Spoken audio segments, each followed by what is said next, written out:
So measure of centre tendency के हमारे पास total 5 major होते हैं।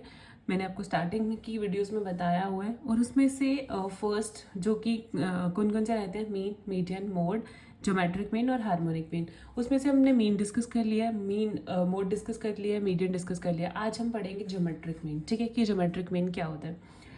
बोलते हैं geometric mean of a set of N observation is the nth root of their product. Observation आपको पता है, एन ऑब्जर्वेशन मतलब ऑब्जर्वेशन कौन सी, x1, x2, x3 so on to xn तक जाएंगे। एन ऑब्जर्वेशन है, प्रोडक्ट में मतलब मल्टीप्लाई हो रहा है, तो x1 into x2 so on to xn।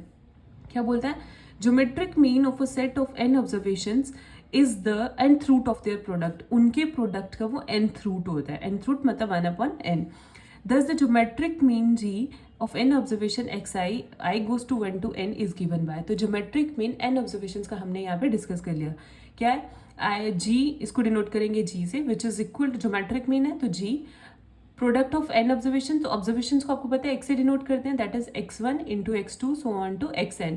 ये ऑब्जर्वेशन है, इनका nth रूट है विच इज 1/n। तो ये आपकी ज्योमेट्रिक डिस्ट्रीब्यूशन ज्योमेट्रिक मीन की सिंपल डेफिनेशन कि वो क्या होता है, geometric mean of a set of N observation is the nth root of their product. उनके प्रोडक्ट का वो nth रूट होता है।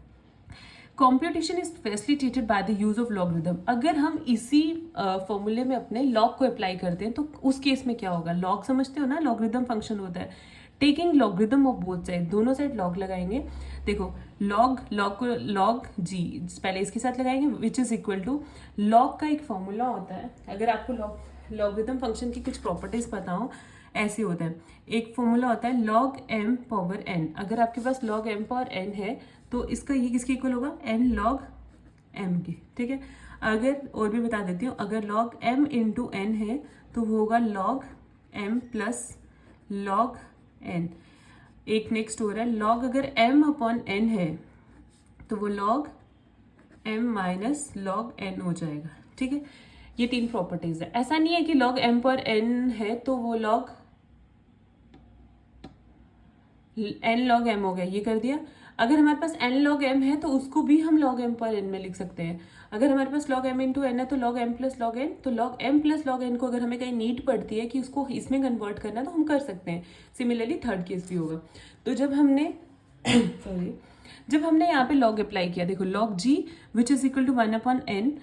अब 1/n कहाँ से आया, क्योंकि यहाँ पे तो बहुत शॉर्टकट किया हुआ है। देखो क्या करा हमने, पहले इसको log लगाया, ये log m पर n, तो n पहले आ गया इंटू log m।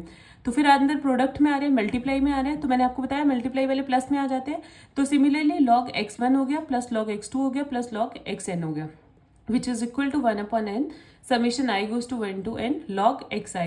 क्योंकि देखो 1/n को वैसे ही रखा, अब ये सारी टर्म्स प्लस हो रही हैं, log तो वैसे ही रहेगा लेकिन x की वैल्यू कहाँ से कहाँ तक जा रही है, 1 2 3 सो ऑन टू n। तो अगर हम इसको i ले लें तो i का सम हो रहा है ना सब पे, तो समेशन ऑफ i कहाँ से कहाँ तक जाएगा आपका, 1 से n तक।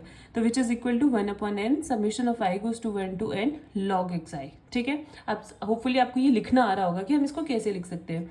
देखो अब हमने क्या किया, अब इस लॉग को जब अगर हमारे पास लॉग लेफ्ट हैंड साइड है उसको राइट में शिफ्ट करना है, या राइट में है तो लेफ्ट में शिफ्ट करना है, तो वो एंटी लॉग में कन्वर्ट हो जाएगा। ओके, देखो log g, तो यहाँ से g log हमने हटा दिया, log हमारा जब राइट साइड में शिफ्ट होगा तो वो एंटी लॉग बन जाएगा। एंटी लॉग मतलब उसका इनवर्स बन जाएगा।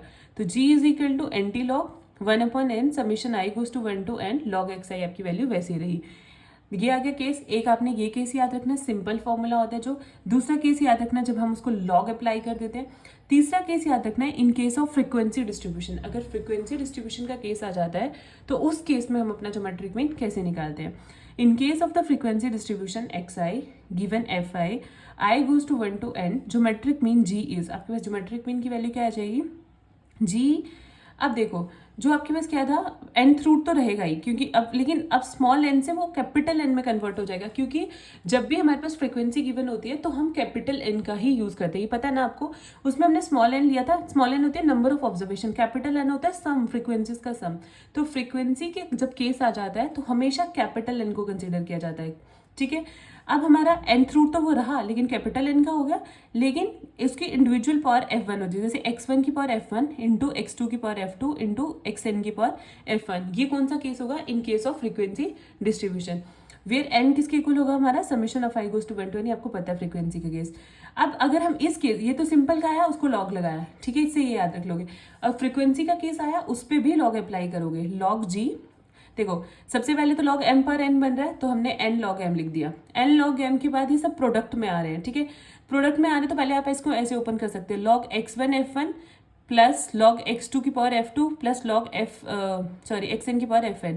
अब देखो इंडिविजुअल भी तो वो बन रहा है ना, लॉग x1 की लॉग m पर n भी तो बन रहा है, फिर उसको उसमें भी ओपन कर दिया, N log M plus N log M plus N M. तो वैसे ही जैसे सेम ऊपर किया वैसे ही यहाँ किया, तो ये किसके इक्वल आ जाएगा 1/n। देखो अब एफ वी 1 से आई तक जा रहा है, समीशन सम करेंगे इसका भी, और लॉग में x1 भी xn तक जा रहा है, तो 1/n summation I goes to 1 to n। इसको हम ऐसे लिख सकते हैं F I into log X I, ठीक है। आप इसको ये वाला फॉर्मूला याद रख सकते हो, ठीक है। फ्रीक्वेंसी के केस में ये आ जाता है और आपके पास ये फॉर्मूला आ गया।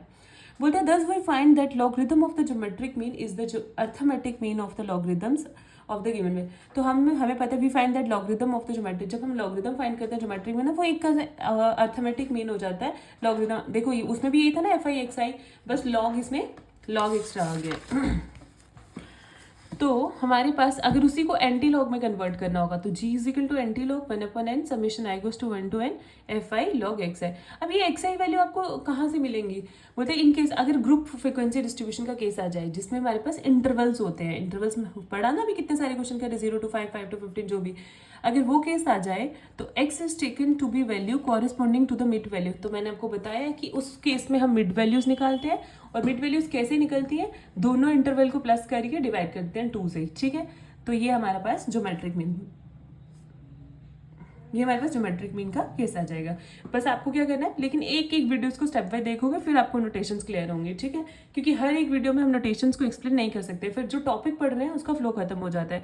इसलिए मैंने आपको स्टार्टिंग्स में ही बेसिक टर्म सारी एक्सप्लेन करी है, तो आप 1 by 1 उसको देखते हुए आओ। ज़्यादा टाइम की वीडियोस बिल्कुल भी नहीं है, मुझे लगता है सारी मतलब 10 मिनट से कम की ही होंगी, तो आप आराम से बैठ के देख सकते हो। अगर एक एक 1 by 1 देखोगे, एक सिमेट्रिक में उसको देखते आओगे, तभी आपको समझ आएंगी चीज़ें, ठीक है। नेक्स्ट क्लास में हम ज्योमेट्रिक मीन का कंबाइंड ग्रुप का करेंगे, ठीक है।